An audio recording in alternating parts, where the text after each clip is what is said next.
दोस्तों, हम सब अपने भीतर कुछ न कुछ खूबियां या कहें कि प्रतिभाएं लेकर पैदा होते हैं, लेकिन ऐसे कितने लोग हैं जो अपने टैलेंट या प्रतिभा को पहचानते हैं। दुनिया में 70% लोग ऐसे हैं जो अपनी प्रतिभा को पहचानते ही नहीं हैं। 20% लोग ऐसे हैं जो अपनी प्रतिभा को, अपनी योग्यता को पहचानते हैं और वह उसी अनुसार कार्य करते हैं। दुनिया के 10% लोग ऐसे हैं जो जिस काम को करते हैं वही उनकी प्रतिभा बन जाती है। एक युवक जिसका नाम राजवीर था, वह अपने भविष्य को लेकर बहुत चिंतित था। एक दिन एक नगर से जाते समय उसने एक गुरु को देखा जो अपने प्रवचन दे रहे थे। गुरु ने कहा, मनुष्य प्रतिभाशाली जीव है। उसमें विभिन्न प्रकार की प्रतिभाएं छुपी हुई हैं जिन्हें वह जानता नहीं है। क्योंकि वह खुद को ही नहीं जानता तो अपनी प्रतिभाएं को कैसे जानेगा। इसलिए अपने आप को जानो और पहचानो। गुरु के प्रवचन सुनकर राजवीर को लगा कि शायद यह गुरु उसका भविष्य सुधार सकते हैं, संवार सकते हैं। इसलिए वह गुरु के पीछे पीछे उनके आश्रम पहुंच गया और गुरु के पास पहुंचकर कहा, हे गुरुदेव, क्या आप मुझे बता सकते हैं कि मैं कैसे अपनी योग्यता का पता करूं? कैसे मैं अपनी प्रतिभा को पहचानूं ताकि मैं अपना भविष्य बना सकूं? गुरु ने कहा, हमारी योग्यता वही होती है जिसमें हमें खुशी मिलती है। अपनी खुशी का पीछा करो तो तुम्हें तुम्हारी प्रतिभा अवश्य मिलेंगे। लेकिन गुरु को रोकते हुए राजवीर ने कहा, बस गुरुदेव, मैं समझ गया आपकी बात। खुशी का पीछा करना है ना, मैं करूंगा अपनी खुशी का पीछा। आपका धन्यवाद मेरा भविष्य बनाने के लिए। उसने गुरु की पूरी बात सुनी ही नहीं और यह कहकर वहां से चला गया। 1 महीने बाद राजवीर फिर से गुरु के पास वापस आया और कहा, गुरुदेव, आप गलत कहते हैं। खुशी का पीछा करने से भविष्य नहीं बनता, बल्कि भविष्य बिगड़ जाता है। अपनी खुशी का पीछा करने के चक्कर में मेरा पूरा भविष्य खराब हो गया है और यह सब आपकी वजह से हुआ है। अब आप ही इसे सही कीजिए। गुरु मुस्कुराए और गुरु ने कहा, क्या हुआ है तुम्हारे साथ? राजवीर ने कहा, गुरुदेव, जब मैंने अपनी खुशी ढूंढी तो मुझे पता चला कि मुझे लोगों को परेशान करने में, उन्हें सताने में बहुत मजा आता है।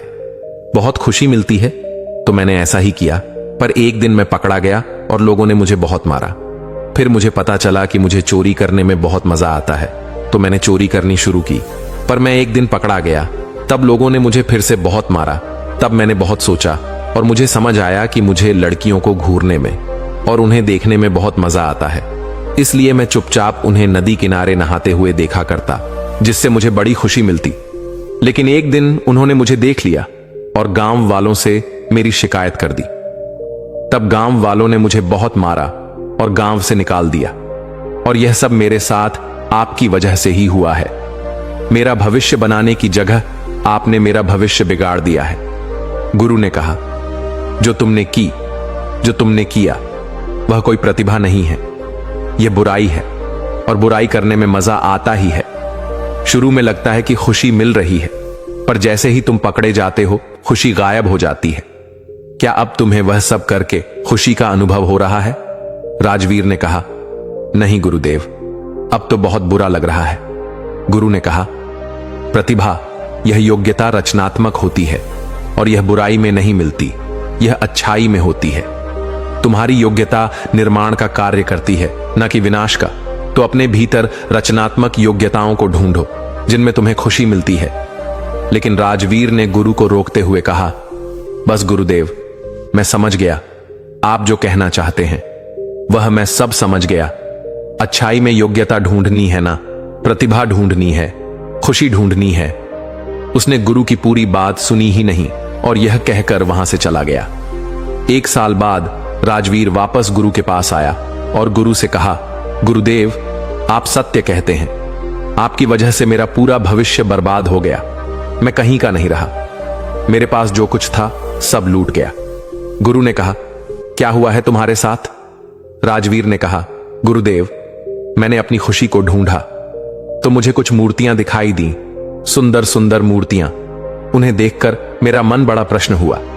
मुझे लगा कि यही मेरी योग्यता है, तो मैंने मूर्तियां बनाना सीख ली। लेकिन कुछ दिन बाद ही मेरा मन इन मूर्तियों को बनाने से ऊब गया और ना ही मेरी मूर्ति में वह बात थी जो दूसरे कलाकारों की मूर्तियों में थी। तब मैंने एक दिन कुछ लोगों को नृत्य करते देखा। वह गजब का नृत्य कर रहे थे। उनका नृत्य देख सभी लोग तालियां बजा रहे थे और मुझे लगा कि शायद यही मेरी प्रतिभा है, तो मैंने नृत्य सीख लिया। लेकिन जब मैं लोगों के सामने नृत्य करने लगा तो लोगों को मेरा नृत्य पसंद नहीं आया और मुझे भी उसमें कोई खास रुचि नहीं रही। एक दिन मैंने कुछ योद्धाओं को आपस में लड़ते हुए देखा। उनके युद्ध कौशल को देखकर मुझे बड़ी खुशी हुई और मुझे लगा शायद यही मेरी योग्यता है, यही मेरी प्रतिभा है। तो मैंने भी तलवारबाजी सीखने का निश्चय किया, पर कुछ दिनों में ही वह मुझे बेकार लगने लगी। मुझे लगा शायद मेरी खुशी गलत है। एक दिन मैंने एक बड़े व्यापारी को देखा। क्या ठाठ बाट होते हैं उनके। मैं उनके जैसा बन जाना चाहता था। मुझे खुशी मिली कि मैं उनके जैसा बनकर दिखाऊंगा और तब मैंने निश्चय किया कि मैं भी एक बड़ा व्यापारी बनूंगा। मैंने अपनी सारी संपत्ति बेचकर व्यापार में लगा दी, पर यह व्यापार मेरी समझ से बाहर ही रहा और मैंने अपनी सारी संपत्ति गंवा दी और कर्जे में डूब गया।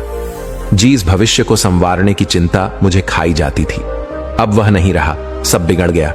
गुरु मुस्कुराए और गुरु ने कहा, हमेशा जब भी किसी से ज्ञान लिया करो या कोई कार्य किया करो तो उसे पूरा समझो और करो। तुमने कभी भी मेरी बात पूरी नहीं सुनी, इसीलिए तुम्हारे साथ यह सब हुआ। अब ध्यान से सुनो। हमारी प्रतिभा हमारे अंतर से जुड़ी होती है, इसीलिए उसे करते समय हमें खुशी मिलती है, एक अलग ही सुख मिलता है और यह सुख और यह खुशी स्थायी होती है। बाहर के वातावरण का, समस्या का, परिस्थिति का इस पर कोई प्रभाव नहीं पड़ता। अगर एक व्यक्ति की प्रतिभा व्यापारी की है तो वह चाहे कितना भी कर्जे में डूब जाए, वह अपने आप को बाहर निकाल ही लेगा, क्योंकि यही करना उसकी खुशी है। वह यही है। वह कभी भी किसी भी स्थिति में इसे नहीं छोड़ेगा, चाहे समय कैसा भी हो।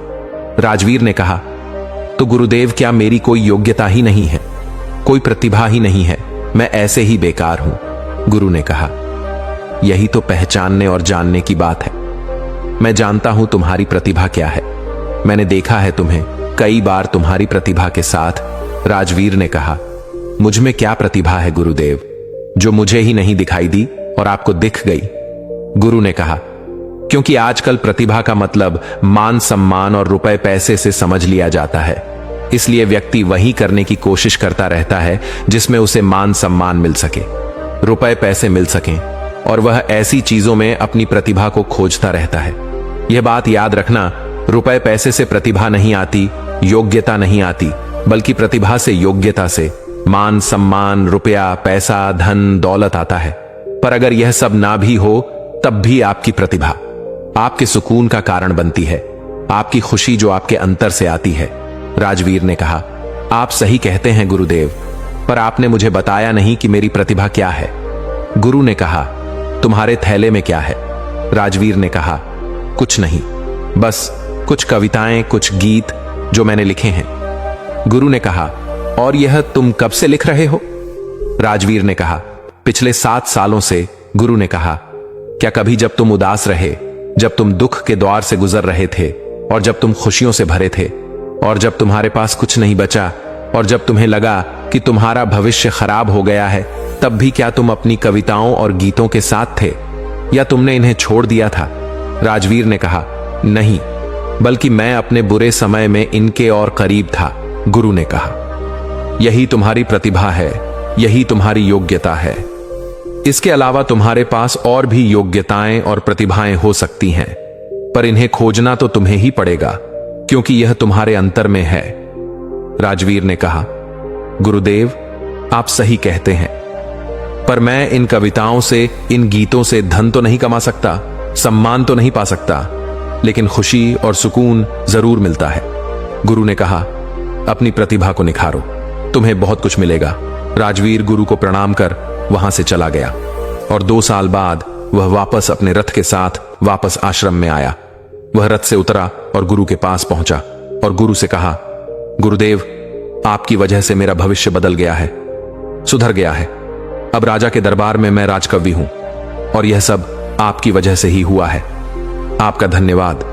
हम सब अपने जीवन में अपनी योग्यता, अपनी प्रतिभा को बिना जाने जीवन जीते रहते हैं, और यह सब इसलिए होता है क्योंकि हमारे पास एक ही विकल्प होता है, और वह होता है कि हमें किसी तरह जीवन यापन करने के लिए धन की प्राप्ति हो, और जिस मार्ग से हमारे पास धन आता है उसी को हम अपनी योग्यता या प्रतिभा मान लेते हैं। इसलिए आज की दुनिया में